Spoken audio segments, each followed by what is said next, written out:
It is another beautiful day. Welcome to another edition of Insightful Moment. I am Jare, Tiamiyu. In continuation of our examination of what the commissioners of Oyetola have done in their 1 year in office, I am going to be discussing with Honorable Commissioner for Health in Osun State, Honorable Dr Rafiu Isamotu. Honorable Isamotu will be telling us what the state used the $20 million grant on. The issue was very hit like 2 months ago, and we had a session on that where Barrister Kunle Oyatomi and Mr. Boladele Babiji of PDP tackled each other on that. You can check that episode and what the response of Osun COVID-19 has been, and the welfare of health workers. The issue of College of Education, College of Health Technology, Ilesa will also be discussed. Welcome to another edition. Please stay tuned. I'll be right back with him.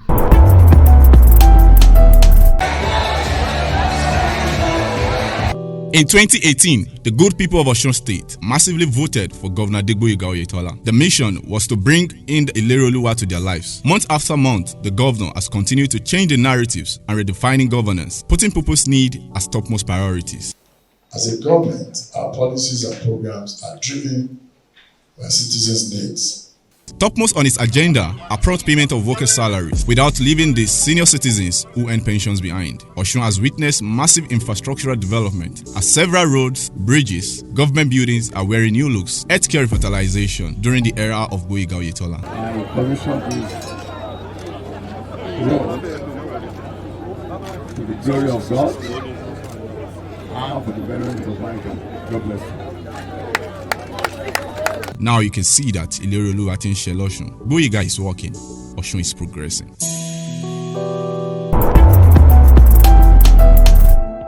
Yeah, welcome back from that very short break. Our guest today is the Honorable Commissioner for Health in Osun State, Dr. Rafiu Isamotu. Doctor, thank you for being with us. It's a pleasure. Let's move on to the next item, and then that will be the issue for the COES. The health workers in the state are actually smiling now because the COES has been implemented and it is reflecting on their salaries. But that alone, that is one side. There are still some other sides that the health workers are talking about. One of them is the issue of promotion, the resident doctors, and even the health worker at the PHCs. And also, there was a complaint, personally, when I was doing my own research in the States. One of the, name it is not one, like 3 of them said their pay has actually increased when the COES was implemented. What do you have to say about that? Let's start from the promotion. They were at the same stage they were in 2010, in 2020. Thank you so much. The issue of COES, I have to appreciate Mr. Governor because we didn't go to him. He was the one that invited us. He called me and Dr. Afolayan that he wanted us to meet him and discuss about this doctor's agitation because he has been an insider as a former chief of staff to the former administration. He knew what was going on then, so he knew about this issue of COES. And when Mr. Governor invited us, we set the ball rolling, and to the glory of God, since February this year, our doctors and nurses and all other health workers, they'll be receiving 100% COES. However, this one that you mentioned about the issue of promotion, in Osun, there's this embargo on promotion for all workers, not necessarily doctors. For all workers, people have nominal promotion, not yet backed up by financial remuneration. And that is what Mr. Governor is assiduously working on that, for that to be implemented. That I can tell you, that I can confide in you. However, and we've told our colleagues that, look, we do not want it to look as if doctors nobody is underestimating the work of doctors. No, nobody, especially during this period of COVID, nobody will ever underestimate the importance of doctors. But as a doctor myself, as a pediatrician, I know that we have other cadres of workers too that can make our work be effective in hospital. I as a doctor, I cannot be the one to clean the floor as well. Surgeons, when they carry out their surgery, people need to clean the floor, people need more people to do all those things. So those people are equally important. Now, we said we do not want you to make it look as if all Mr. Governor should do should be about doctors alone and forget about all other people. That this promotion you are talking about, you are not the only person. That we just have to approach it from a diplomatic point of view. And that's essentially what we have done. As I speak to you now, our memo is on the table of Mr. Governor to consider that for our doctors. This pretty much we have told them. And of course, as leaders in their own right, leaders of the association, they have to listen to their colleagues, to their members. We've asked this. We want you to do this for us. You haven't done it. If this is not done, we are going to go on strike and all that. We appreciate that. But I'm telling our doctors in Osun, especially resident doctors, all your agitations, all those things that we agreed with you, they are still pretty much, on course. We are not going to renege on any of them. You just have to bear with us for us to sort it out amicably. And of course, with the recent development in the state, we are not kids. I do not want you to be so insensitive to the situation of things. Just bear with us. We are addressing them, and pretty much soon we all smile. All right, sir. On this of pay that has actually increased, do you have anything to say about that? Well, I just said that, to be honest with you, okay. That some people believe, or some people say that since they've had revised comments paid, 100% comments, their pay had equally gone up. I am not a financial expert. We need to take advice and clarify this assertion from people who are supposed to know better than us. We will do that and we'll let our colleagues know. Sir, 2020 has been a year that is characterized by COVID-19. When they talk about 2020, I don't know how they will talk about it without mentioning the COVID-19. It's not possible. Shut down the economy of the whole world. Osun State was not an exception. Yeah. And then we were on lockdown. We have partial lockdown before we are having the total relaxation of the lockdown. Can you highlight briefly how Osun State's response to COVID-19 was? And then is still what we are still doing? And is there any way that you think the people of the state should, maybe there are some precautions that you think the people of the state should also be taken care of as the world is moving out of this pandemic? Yeah, thank you so much. Well, it's really unfortunate that the whole world had this calamity. I call it calamity. It's a calamity that has befallen the whole world. Nobody prepared for it. Nobody had any inkling that we will have anything like this year. Well, we've had the pandemic, COVID-19, coronavirus 19, which has ravaged the whole world, which has done incalculable damage to the economy of the whole world. And of course, like you did mention, also it's not an exception. We are just trying, getting over this, to post-COVID-19, how are we going to improve on our economy? First and foremost, before I go any further, I want to let our people know that in Osun, COVID-19, not in the whole world, COVID-19 has not gone. We still have coronavirus with us. It has not disappeared, though it appears as if the rate of infectivity is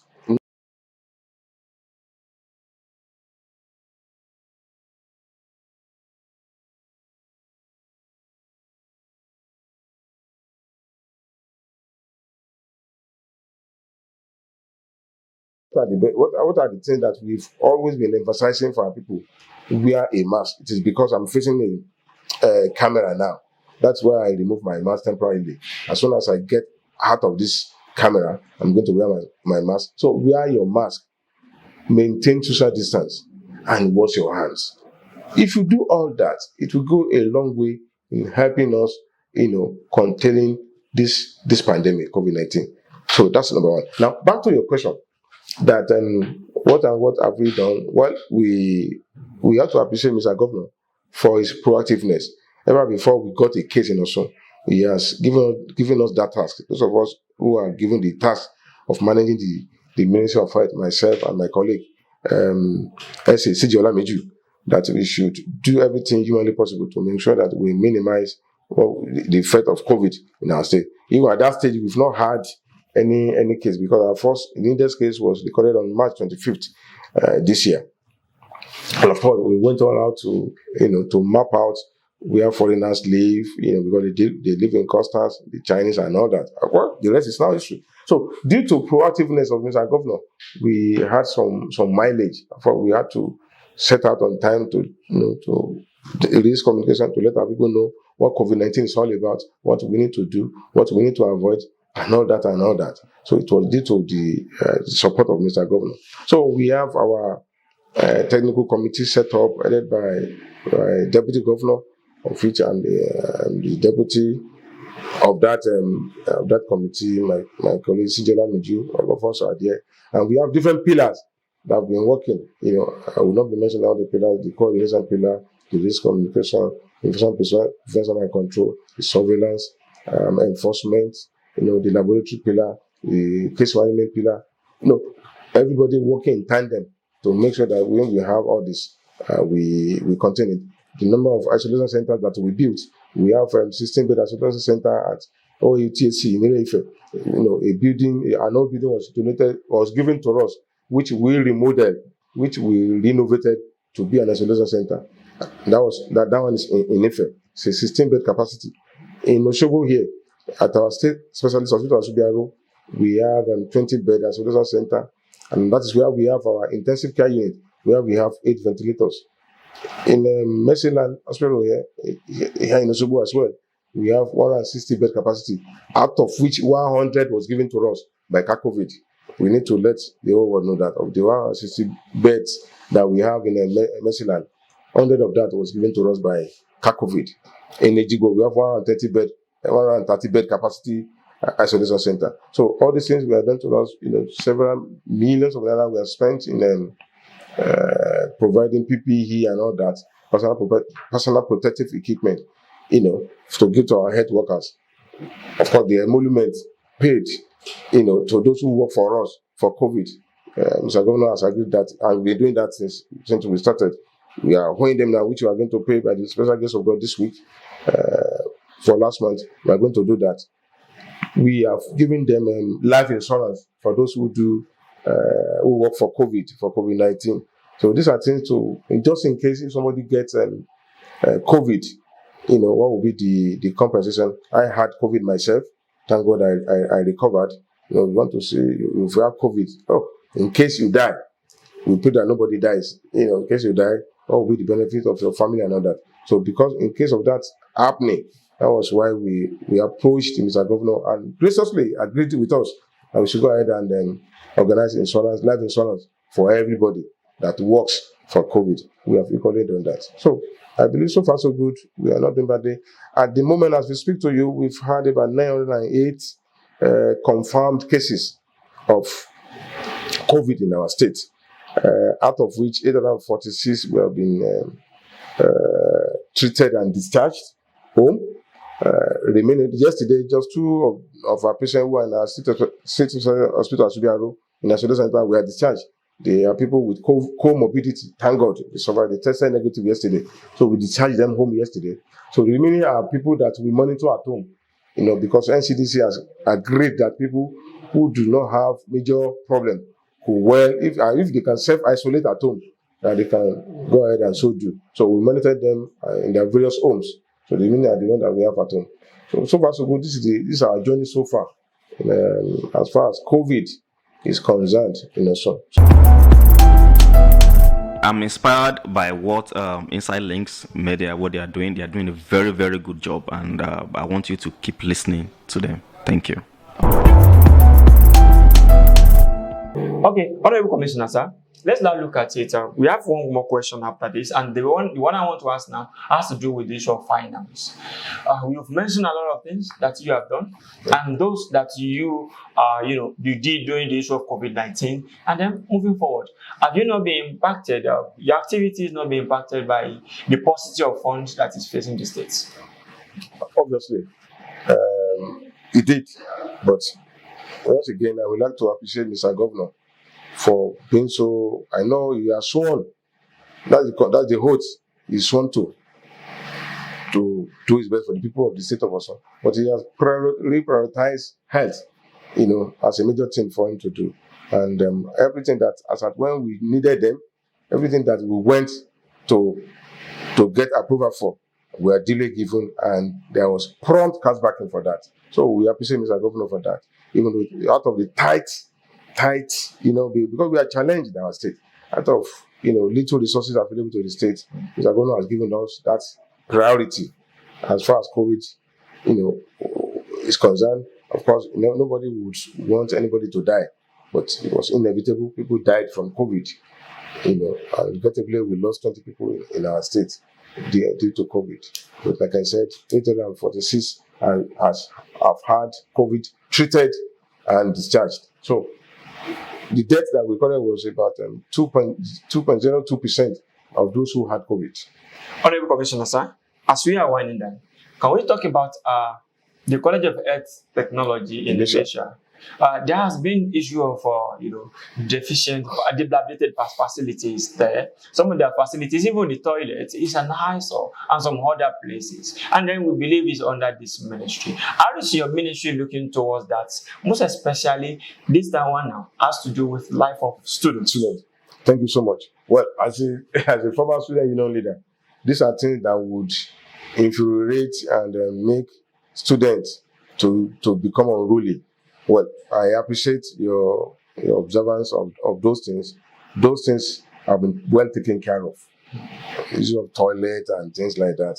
It's an ongoing thing. Perhaps we want to talk about the roads, entire road linking department and all that. We are working on that particular one. But the issue of toilet and things like that, we've taken care of that.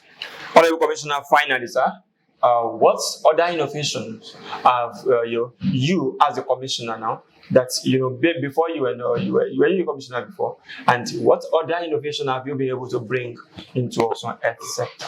Thank you so much. Well, first and foremost, the issue of IT to drive our insurance. It has been my aspiration that we need to go technological.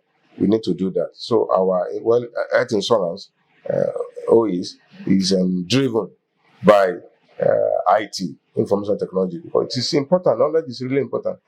I remember, we want to make sure that we fully digitalize all our hospitals. We are starting with a few in each of the 3 senatorial districts. We want a situation whereby you, Jare, from Rekodon, from Ilugu, to go and conduct an interview in Ifetedo, and for you to develop a small headache, and you want to access our health facility, you go to our health facility, and you mentioned your name. My name is Jare. So, hey, you are from so, you are this old. They've sent you to hospital 2 weeks ago. You just had it. So that is what we want, and we are almost getting there. So that is one of the things that we had in mind that we are already implementing, and I equally want us to have full control of our blood transfusion service in Osun, just like the one they have in Lagos State. That was in the pipeline. We are working on that. We will have that in Osun. We do not want all these small private hospitals to not properly. I'm not saying they haven't been screening their blood. We do not want them not to properly screen blood and transfuse blood that we are not able to properly screen to our people. We don't want anybody to be infected unnecessarily, because I can become sick today. I may now need blood, and I could be given improperly screened blood. We want that one to stop in our state. So we will have blood transfusion service in our state, and of course, the Osun Health Facilities Monitoring and Accreditation Agency. We had it before. It was the last thing Mr. Governor Ogbeni did last administration. Of course, may so rest in peace. The Executive Secretary appointed then, our brother, our colleague, Dr. Awolala, died, and we've not been able to make it be functional. We are going to resuscitate that now. We want to put a stop to all these quacks, that has dotted the whole place in our state. We want, for a carpenter to do the work of a carpenter. We do not want a painter to do the work of a bricklayer. So if you are not trained to attend to people, to attend to patients, we do not want you to so do. We do not want you to treat our people in a wrong way. You have no business in treating people. If you are not a medical doctor, you are not a nurse, you have no reason to lay your hands upon anybody, and that is what we want to put a stop to in our state. The kind of ephemera that they have in Lagos State, that's the kind of thing that we want to do in our state. So we want to make IT, our IT system to be IT driven.